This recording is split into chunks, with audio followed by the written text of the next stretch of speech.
For the first time this year, prices increased both year over year and month over month.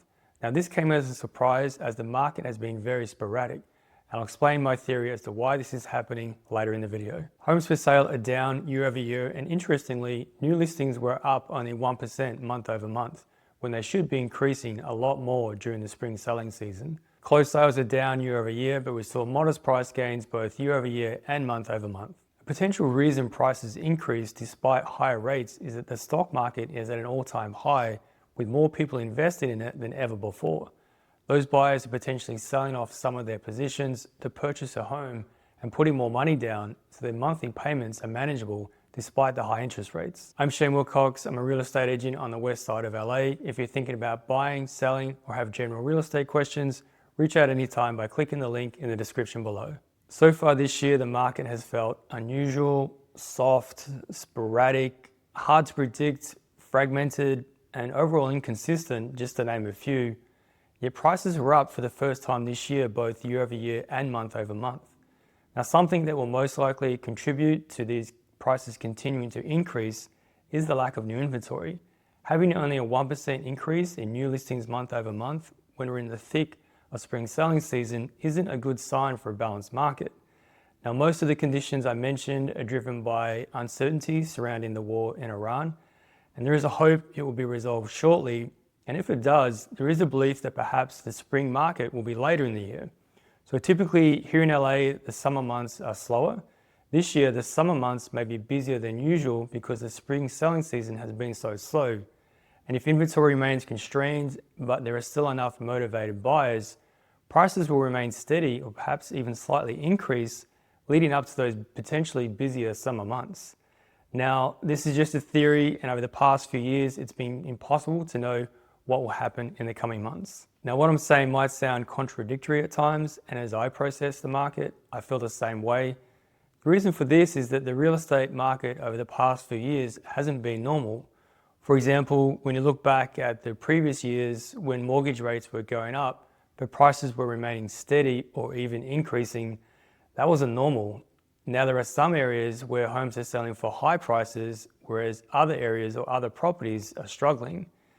It's just a weird time that we're in, and pinpointing exactly what the real estate market is doing or is going to do is very challenging. Mortgage rates have certainly increased as a result of the conflict in Iran. However, what has been encouraging is that mortgage rates haven't increased as much as the 10-year Treasury.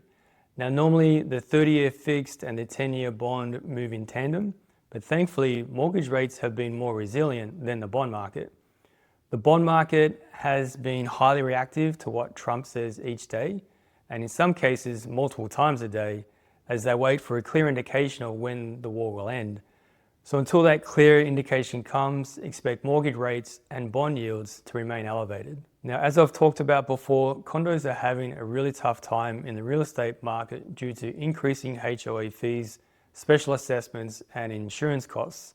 And unfortunately, it's about to get even tougher for some condo owners looking to sell their properties. That's because the banks have started changing their lending requirements for condo buildings. Now, there are too many items to discuss in this update. However, if you are a condo and you are thinking about selling, reach out to me and I'll put you in contact with a lender who will pre-vet your building to ensure it meets the lender's new guidelines.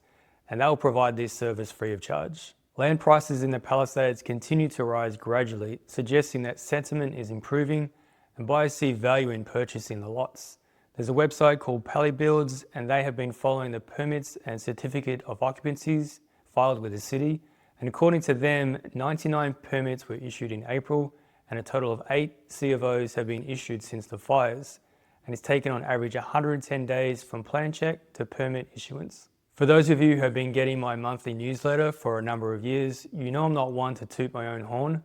However, this one was especially rewarding. I had a condo listing in Santa Monica where the market has been incredibly soft. And not only that, it had a very niche buyer pool given how unique it is. Not to mention, there's also a unit in the building with an almost identical layout that hadn't been selling for close to 4 months. However, the seller was very cooperative about what needed to be done to sell the condo and received an accepted offer within 2 weeks, ultimately selling for the highest price in that building for a unit of that size. Now, setting records in this market is extremely rare, and I'm very grateful for my client giving me the opportunity to work with them. And this is the review they wrote for me. Shane Willcox is the rare agent who leads with data, not hype. He gave me an honest, accurate read on the market from day one. No sugarcoating, no filler, just the information we needed to make smart decisions. Every deadline was met, every detail was handled, and he was always one step ahead. Exceptional execution from start to finish. Shane is our go-to for any future real estate needs, and we wouldn't hesitate to refer him to anyone looking for a sharp, no-nonsense seller's agent. If that sounds like the type of agent you want to work with, reach out anytime or click the link in the description below.